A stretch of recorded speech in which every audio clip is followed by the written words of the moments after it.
saludado. ¿Cómo estamos? ¿Todo bien? Muy bien, muy bien. Vale, te estábamos un poco presentando. No sé qué les has dicho. Si nos mandas cajas, las próximas Mira, Pichincha catas... está ahí. Entonces, a partir de aquí, cuéntanos, ¿qué tal? Bueno, primero les cuento, esto no es mi casa, es la casa de mis padres. He venido a visitarlos, mis padres son de una localidad de la provincia de Buenos Aires. Yo vivo en Rosario. Rosario tal vez es un poco hoy conocida porque, bueno, Leo Messi nació allí y tal vez para los que son de Cataluña o de la zona de Barcelona lo tengan un poquito mejor referenciados. Entonces por ahí se conoce nuestra ciudad. Rosario es la tercera ciudad en importancia de Argentina, viene Buenos Aires, líder absoluto con su parte urbana de más o menos unos 15 millones de habitantes, y después estamos Córdoba en segundo lugar y Rosario en tercero con 2 millones y pico cada una de esas regiones, un poco más chico Rosario que Córdoba.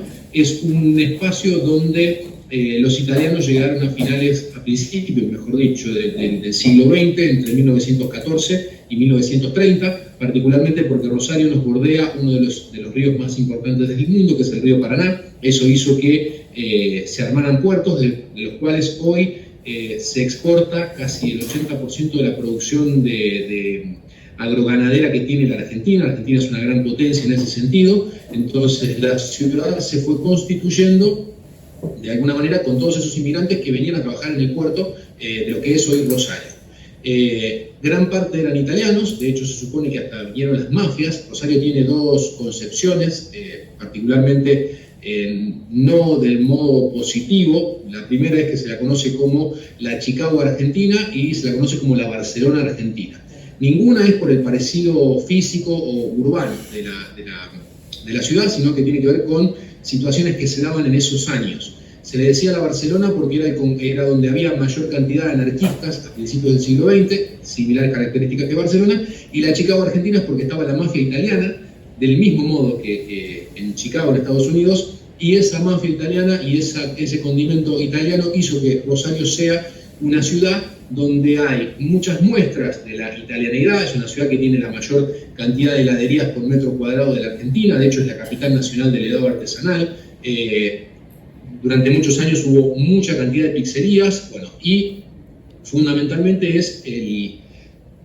te diría que el lugar per cápita de mayor consumo de estilo italiano de la Argentina. Entre ellos, podemos mencionar algunos que no son vermú, como el Chinar. Si bien el Fernet tal vez está más vinculado con la parte de Córdoba, históricamente se tomaban muchos productos de características italianas, entre ellos el vermú. Por esa razón siempre hubo consumo en nuestra ciudad, y yo hace 12 años o 13 años atrás empecé a investigar más sobre el mundo del vermú, de alguna manera porque quería elaborar mi propio vermú, como tal vez lo están haciendo ustedes hoy.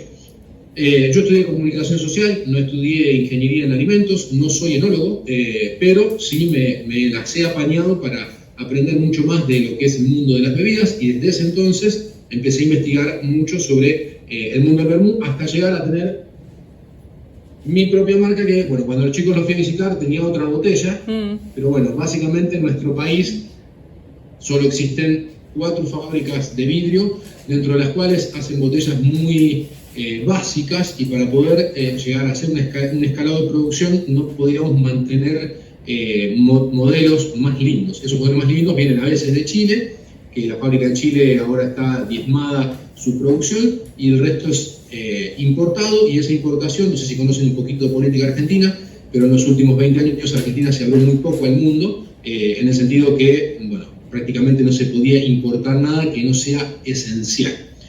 No me voy a meter en cuestiones políticas, por esa razón terminamos utilizando una botella de vino linda para nuestro vermut. Pichincha se concibió como el primer vermut artesanal de nuestro país, de Argentina. Allá por 2014 tuvimos la primera fórmula, el nombre se lo dimos en 2016, en 2017 registramos la marca, hicimos todo el diseño y lo lanzamos por primera vez en 2018, año que creo que fui para Bad Vermut, me parece, si mal no recuerdo. Y a partir de ese momento, de alguna manera, el consumo empezó a crecer. Hasta ese año, les diría un poquito antes, 2008, Argentina tuvo como la caída más grande en consumo de vermut. De hecho, Argentina, al ser un país vitivinícola, tuvo siempre consumo alto de vino, hoy bastante baja también. fundamentalmente por cuestiones de bolsillo, y creo que la juventud por ahí está haciendo otro tipo de consumo de bebidas alcohólicas.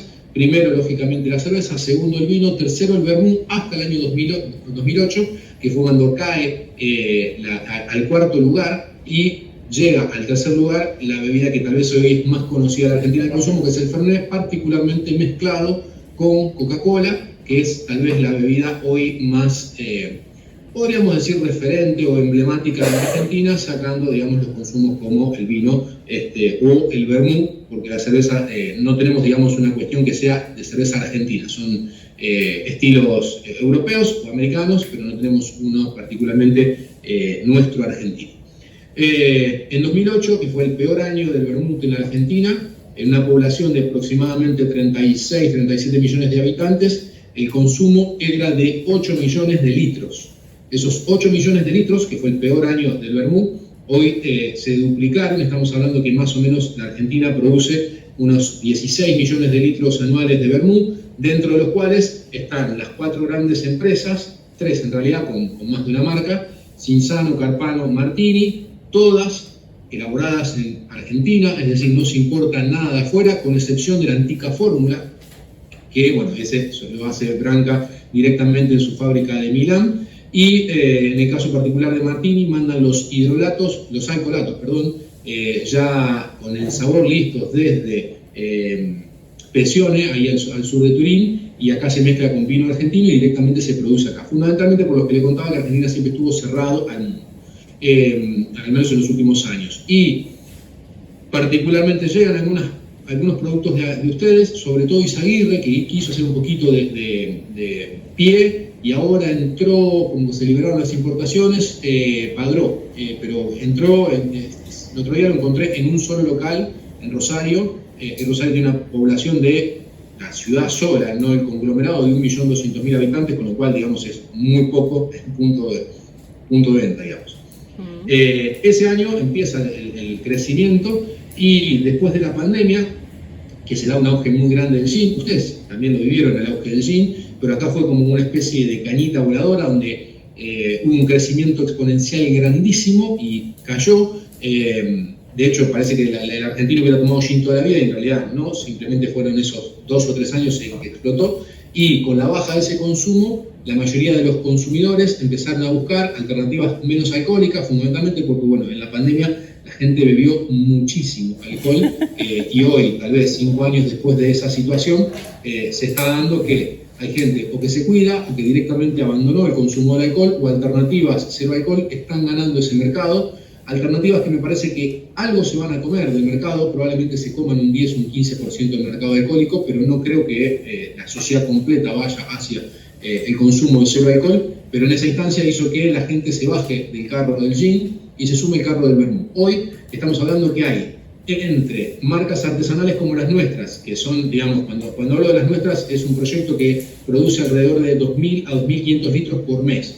Entre nosotros, que debemos ser unos 10 productores en esos volúmenes, más las bodegas que están haciendo 50 o 60.000 litros por año, porque tienen la posibilidad por ahí de hacerlo, estamos hablando que hay alrededor de 150 etiquetas de vermut en la Argentina. Estamos sufriendo, digamos, el momento en el que todos nos estamos peleando por un pedacito de mercado, un pedacito de góndola para poder exponer nuestra botella. Y bueno, al ser el momento de crecimiento, yo lo vi con mis cursos de elaboración. Yo doy cursos de elaboración online, y en los últimos 2 años no bajaron. Yo hacía cursos de 5 o 6 personas, no bajaron de 20 personas al mismo tiempo, no solo de Argentina, tuve alumnos españoles viviendo en Finlandia, argentinos viviendo en Filipinas, en Georgia, no me va a salir el nombre de la capital de Arabia Saudita. Bueno, ese me llamó la atención, porque si en Arabia Saudita no se puede vender alcohol, no sé qué va a hacer después, pero bueno, supongo que quería saber el conocimiento.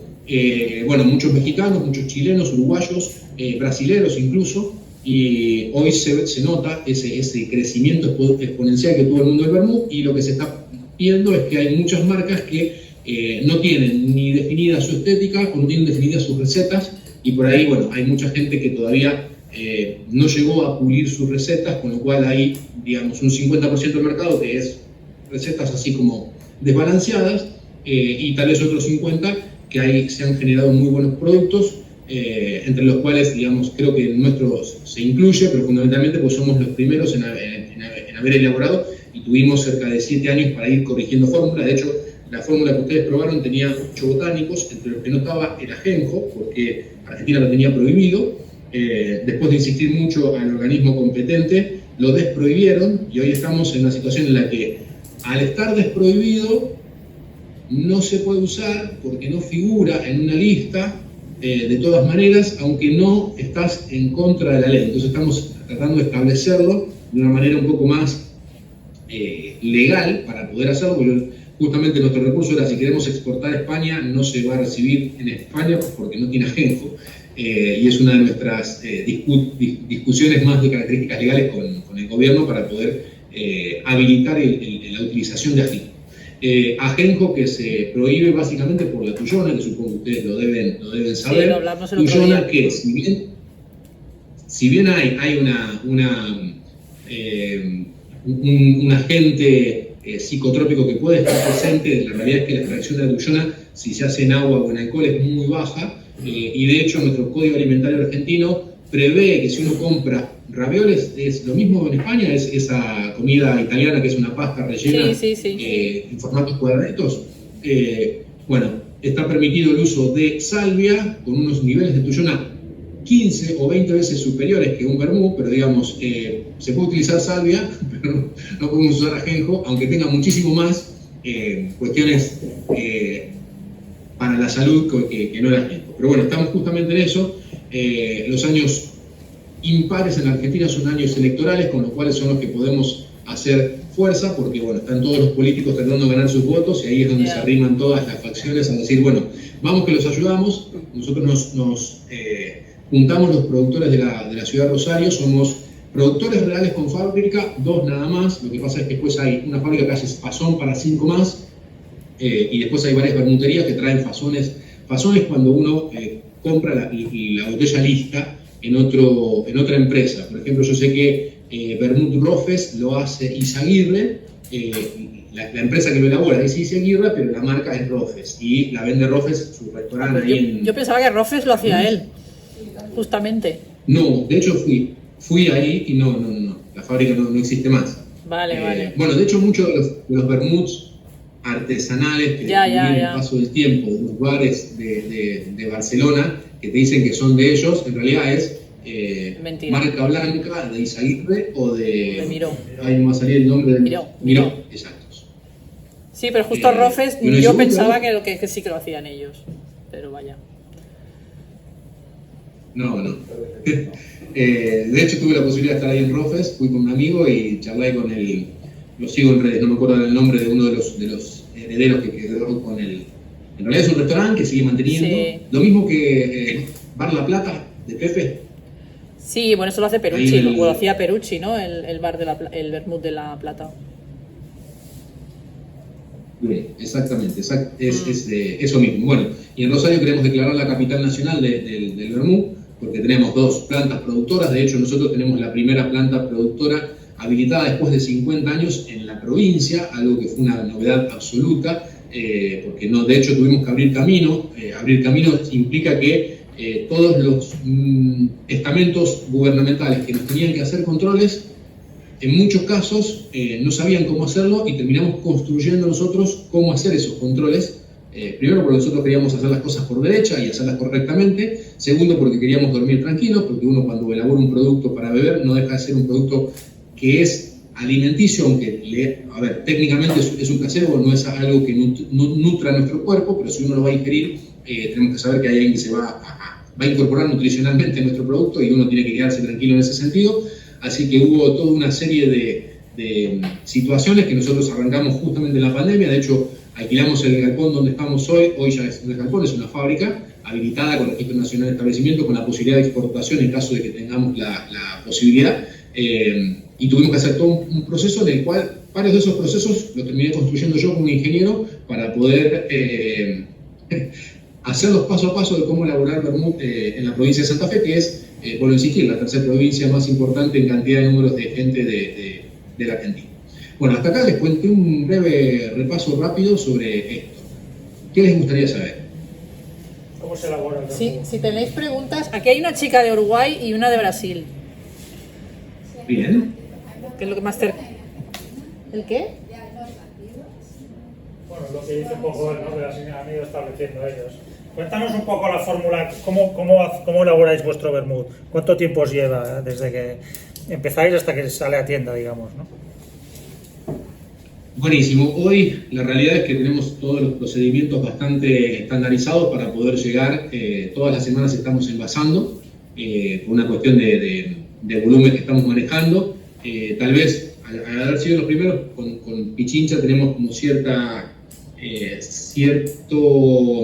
aval dentro del consumidor. Sabemos que tenemos un producto que es rico, sabemos que tampoco es el mejor. Yo sé que mi fórmula está tal vez 4 o 5 escalones en bajo en calidad de los, para mí, los mejores vermut de la Argentina. Uno es el que hace mi esposa, Posimario Rosado Seco, y el otro es La Fuerza Sideral, que es un vermut en barrica que hace una gran bodega en Mendoza. Pero sabemos que tenemos un buen nombre, un buen producto y que gusta mucho. Es decir, yo entiendo que mi vermut no está del todo definido, pero sigo trabajando en la fórmula como hace mucho tiempo, pero tenemos cierto volumen. Si lo tuviera que arrancar de cero, el proceso me lleva más o menos un mes, porque bueno, la maceración depende un poco de la temperatura. Nosotros al estar en Rosario tenemos una temperatura promedio de 20 grados durante todo el año, no en esta época que es el invierno, pero digamos en temperatura promedio anda en esos números, y lo que tenemos es una humedad muy alta. De hecho, no baja del 70-75%, con lo cual tenemos que tener ciertos controles en los procesos de maceración, para el cual hay que ir viendo cómo se comportan esos botánicos. Nuestra fórmula tiene alrededor de 25-26 botánicos hoy, fundamentalmente con un eje en algunos botánicos que se utilizan para el mate argentino: poleo, burrito, menta, peperina, que son 3 variantes, de alguna manera decirlo, de menta. Pomelo y naranja. El pomelo somos los principales productores del mundo de pomelo, y que se suele agregar. De hecho, hay gente que consume adentro de un pomelo una toronja, le pone hierba y toma mate directamente de ahí, entonces queríamos que tenga eso. Después hay un montón de otros botánicos que utilizamos para darle la redondez.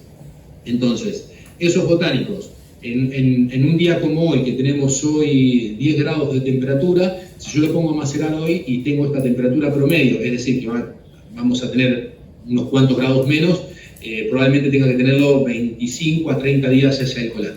Ahora, si me agarra una época como la ola de calor que ustedes sufrieron hace un tiempito atrás, más la humedad, lo tengo que estar viendo, que a lo mejor al 12º día o al 13º ya tengo que estar sacándolo, porque se me asopan los sabores y tengo que tratar de sacarlo lo antes posible para no tener. Fundamentalmente porque hoy seguimos un proceso de elaboración en el cual no podemos tener el dinero para poder invertir en una cámara de frío que nos termostatice la temperatura, y también sería ideal trabajar la humedad para poder darle, digamos, el mismo tiempo exacto a todo. Igual, de todas formas, al ser botánicos naturales siempre hay pequeñas variaciones partida a partida, porque no siempre se da que tengas exactamente el mismo. La explicación es lógica, digamos. La naranja que crece al sol es mucho más dulce que la naranja que crece a la sombra en la misma planta, con lo cual los botánicos todos tienen sus pequeñas variaciones. Una pregunta, de todos los botánicos que tiene el vermut, ¿qué porcentaje sería autóctono?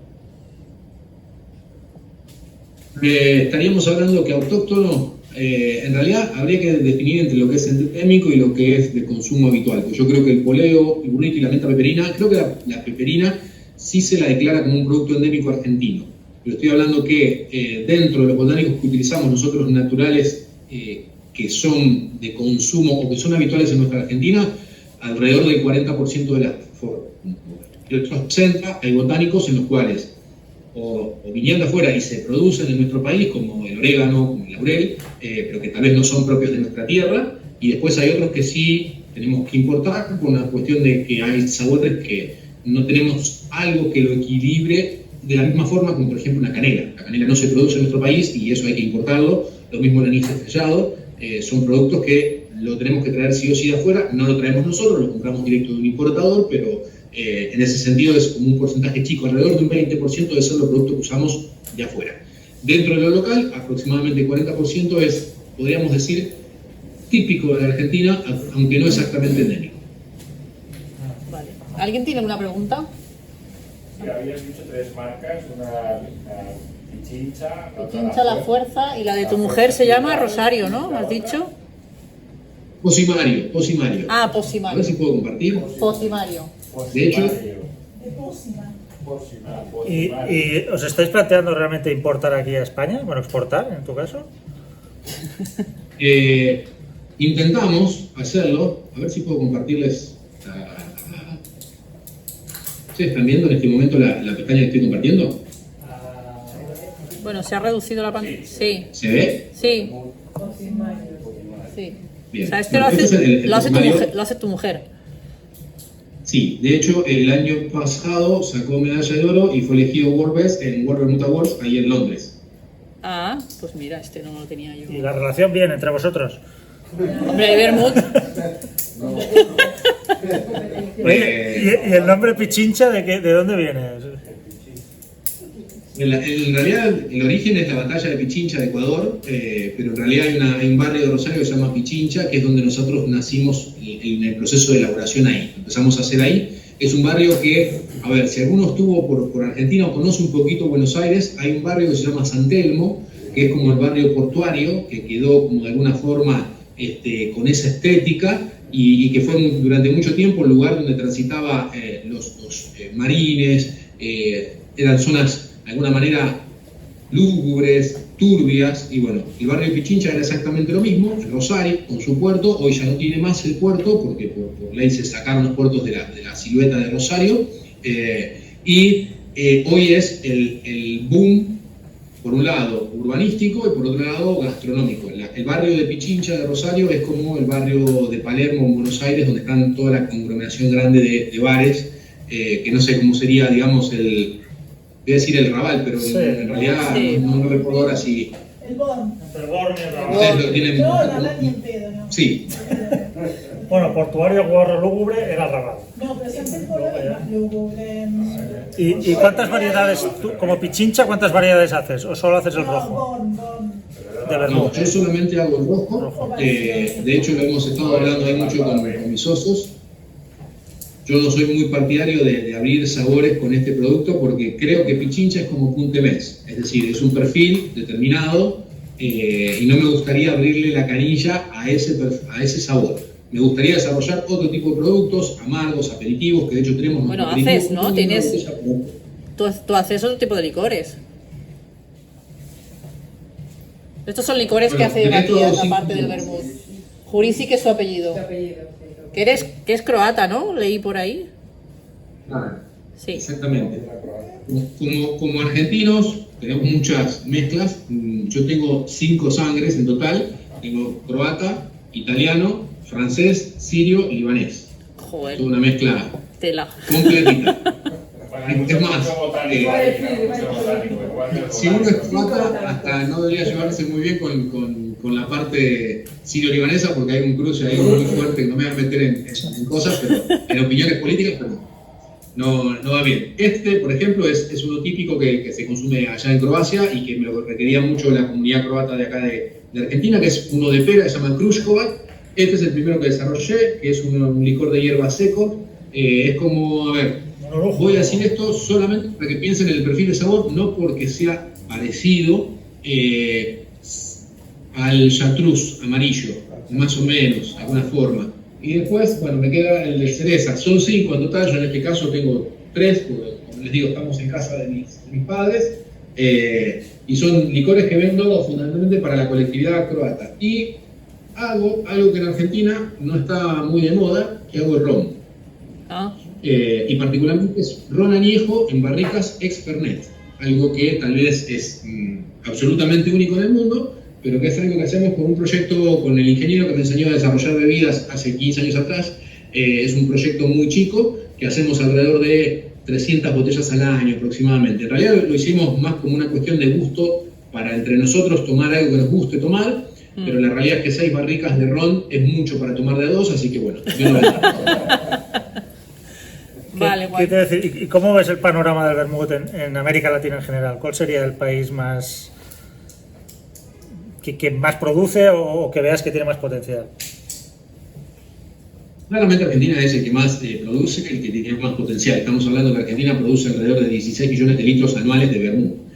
Estamos hablando que es solo superado en volumen de producción por Italia, porque tiene la planta de Martini, pero ese Martini va para todo el mundo. No lo consumen los italianos. De hecho, yo creo que los italianos hoy han dejado de consumir bastante vermut. Están yendo más por otro tipo de aperitivos como el Braulio, como el Aperol, como otros estilos, como Campari mismo. De hecho, me llama la atención que Campari vendió Cinzano ahora 2 semanas o 3. Se la vendió al grupo Cafo, el que hace Vecchio Amaro del Capo. Y bueno, los unos en cuestión de consumo y por ende también producción son ustedes, eso no hay duda. Creo que, si mal no recuerdo, entre Miró y Izaguirre están haciendo algo así como 10 millones de litros, más todas las otras empresas más chicas. Están hablando de números bastante grandes. Después, hay producción de vermut en países que hay buen desarrollo de vitivinicultura, como lo hay en Uruguay. En Uruguay están los chicos de Roster, están los chicos de Vermut Flores, que tal vez son los que más comunican. Me está faltando un tercero o cuarto de buena producción. Después también hay Chile. Tuve varios alumnos chilenos, dentro de los cuales hay uno que está utilizando mucho la uva país, que vendría a ser como su uva criolla, es decir, su cepa nativa para poder elaborarlo. Lo que sí, no hay tanto consumo de vermut porque no hubo tanta inmigración italiana. En el caso de Perú hay algunas marcas artesanales como Capitán, como Avelino. ¿cómo se llaman los chicos? Avelino. Avelino. Pero el consumo del vermut en Perú es mucho más limitado y sobre todo todavía se sigue dando dentro de comunidades italianas o descendientes de italianos. Sabemos que en Ecuador está vermut, ¿cómo se llaman los chicos que hacen vermut amazónico? Bueno, no me va a salir ahora, tienes como 6 sabores distintos, son de Quito, si mal no recuerdo, y ellos están elaborando, pero los crucé el año pasado en Cusco, en Perú, y me decían que su complicación es la base vínica, porque estaban haciéndolo con vino argentino, con vino que se envasa en Tetra Pak, que no está mal el Tetra Pak en sí, pero digamos, pensándolo en un proyecto que pueda llegar a ser escalable, es difícil escalar un proyecto de bebidas donde el 75% mínimo es vino y no tenés un país que produzca vino. Yeah. Creo que el caso que más puede explotar, si es que llegara a consumirlo, sería Brasil, porque Brasil tiene muy malos vinos, pero esos malos vinos pueden ser muy buenas bases para vermut. Sin duda. Perdón la persona que es de Brasil, hay un poco de desarrollo de uva de calidad. Y lo que tengo entendido es que incluso hasta tienen 2 cosechas por las temperaturas. Es decir, cuando en todo el mundo la uva te da una sola cosecha, en Brasil da 2. Con lo cual hasta podrías tener una base de vino muy grande para poder hacerlo. Sobre todo en las zonas de, si mal no recuerdo, las sierras las sierras gaullas de Río Grande do Sul o de por ahí. Bueno, la persona que está de Brasil nos va a poder orientar mejor dónde está la producción de Brasil. La tengo aquí detrás, escondida. Perdón, vecina, perdón. Pero ustedes juegan muy bien el fútbol, pero La culpa es de los italianos. La culpa es de los italianos, dice. Vale. Bueno, Matías, muchas gracias. Ha sido un placer. Si lo queréis saludar, tenéis que mirar al ordenador.